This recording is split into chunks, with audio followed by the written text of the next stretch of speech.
जाने माने पत्रकार, स्तंभकार और लेखक वीर सांघवी ने एक किताब लिखी है। शीर्षक है mandate will of the people. Sanghvi ने इसमें कई ऐसी बातें लिखी हैं जो जनता के लिए नई और चौंकाने वाली हैं। मसलन इंदिरा गांधी के बेटे संजय गांधी को इंद्र कुमार गुजराल ने डपटते हुए क्या कहा, ये खुद गुजराल की जुबानी बताया गया है। इसके अलावा ये भी बताया गया है कि सोनिया गांधी ने 1999 में ही तय कर लिया था कि कांग्रेस अगर सत्ता में आई तो मनमोहन सिंह ही पीएम होंगे। बाबरी मस्जिद विध्वंस के मामले में राष्ट्रपति का रोना हो या अमेरिका में इलाज के दौरान एक मुलाकात के बाद न्यूक्लियर डील पर अमर सिंह और सपा का बदला स्टैंड, सांघवी ने तमाम अहम राजनीतिक घटनाक्रमों के कई दिलचस्प और नए ब्यौरे दिए हैं। दशकों तक अलग अलग प्रतिष्ठानों में संपादक रहने और सत्ता के गलियारों में करीबी बैठ के चलते सांघवी को कई ऐसी बातें पता थी जो पब्लिक नहीं हुई थी। ये किताब ऐसी ही बातों को सामने लाती है। तो किताब से पेश कर रहे हैं हम कुछ ऐसे राजनीतिक घटनाक्रमों को।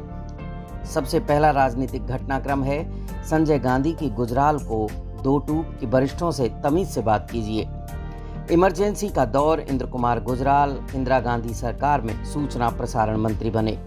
एक कैबिनेट मीटिंग के बाद इंदिरा गांधी के सुपुत्र संजय गांधी का गुजराल को फरमान कि मैं ऑल इंडिया रेडियो के न्यूज बुलेटिन प्रसारित होने से पहले देखना चाहता हूं। गुजराल ने दो टूक जवाब दिया कि ये मुमकिन नहीं, मैं भी प्रसारण के पहले कभी नहीं देखता। तभी इंदिरा गांधी आती हैं और बात को टालते हुए कहती हैं, इसे बाद में देखते हैं। फिर कुछ रोज बाद गुजराल को प्रधानमंत्री आवास में तलब किया गया। जब वो वहां पहुंचते हैं तो पाते हैं कि इंदिरा तो अपने दफ्तर के लिए निकल चुकी हैं। उनके सामने संजय गांधी खड़े हैं। संजय गुजराल को चेताते हुए कहते हैं, देखिए ऐसा नहीं चलेगा। गुजराल ने वो जवाब दिया जिसके बारे में इंदिरा कैबिनेट का और कोई मंत्री सोच नहीं सकता था। गुजराल बोले, देखिए यहाँ जब तक मैं हूँ ऐसे ही चलेगा और आप ये तमीज सीखेंगे कि वरिष्ठों से कैसे बात की जाती है। गुजराल यही नहीं रुके, उन्होंने कहा कि मेरी आपके प्रति कोई जवाबदेही नहीं है, मैं आपकी मम्मी की सरकार में मंत्री हूँ। यह कहकर गुजराल चले गए और फिर उनसे इस्तीफा मांग लिया गया। 80 के दौर के पंजाब की कुछ घटनाएं भी जो उन्होंने रोचक बयां की हैं वो भी देखिए। आतंकवादी भिंडरावाले के खौफ के साये में अमृतसर का स्वर्ण मंदिर। एक दिन पंजाब पुलिस के डीआईजी अटवाल मंदिर जाते हैं, दर्शन करते हैं, प्रसाद पाते हैं। वापसी के दौरान सीढ़ियों तक ही पहुंच जाते हैं कि एक गोली उनके शरीर को भेद जाती है। ये गोली भिंडरावाले की टोली के एक आतंकवादी ने चलाई थी जो मंदिर के बगल में गेस्ट हाउस में अपने बंकर में घात लगाए बैठा था। पूरे शहर, पूरे सूबे, पूरे मुल्क में सनसनी दौड़ जाती है।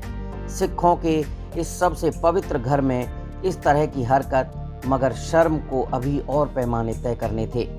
पुलिस बल में भिंडरावाले और उसके गुर्गों का ऐसा खौफ कि अटवाल की लाश भी नहीं उठाई जा सकी।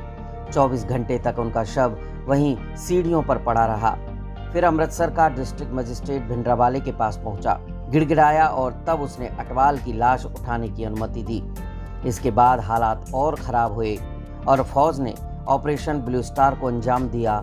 इसमें बड़े पैमाने पर सैनिक, अफसर, निर्दोष तीर्थयात्री, आतंकवादी और हाँ, भिंडरावाला भी मारा गया। एक और रोचक किस्सा है, वो भी जान लीजिए। अप्रैल 1999 में अटल बिहारी वाजपेयी की सरकार को सत्ता में 13 महीने बीत चुके थे।